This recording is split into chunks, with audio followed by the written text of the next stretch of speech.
This is Northeast Ohio. The work ethic here is second to none. When we talk about like blood, sweat, and tears, that's real stuff. GM's Lordstown plant is idled, and President Trump is making his frustrations known about that on Twitter.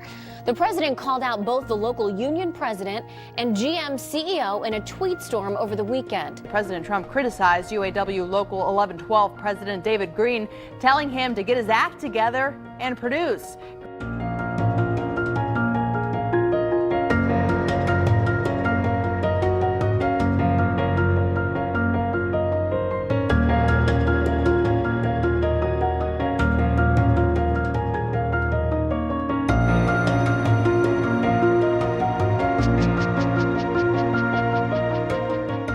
You won't lose one plant, I promise you. I promise you.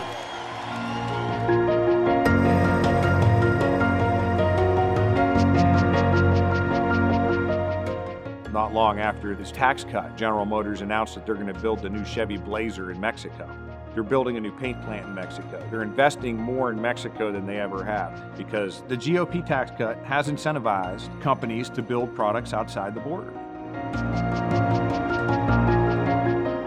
There's no minimum tax rate. There's no minimum rate for real business activity overseas. That means that every U.S. corporation would have an incentive to keep profits overseas. Is that correct?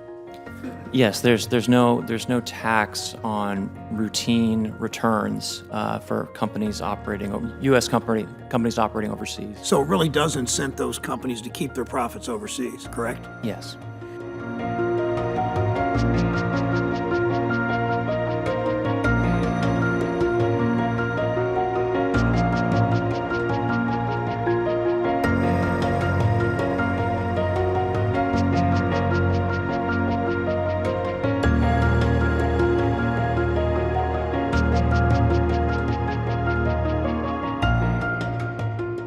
President Trump's tweets are coming now 11 days after the last Chevy Cruze rolled off the assembly line and the UAW workers left the plant for what could have been the final time. Unless these tweets are turned into a reality, it could be a long road ahead for those still without a job. This GM plant has been an anchor for the entire community. Manufacturing jobs create 5 to 7 jobs outside the plant. Part suppliers, transportation, trucking.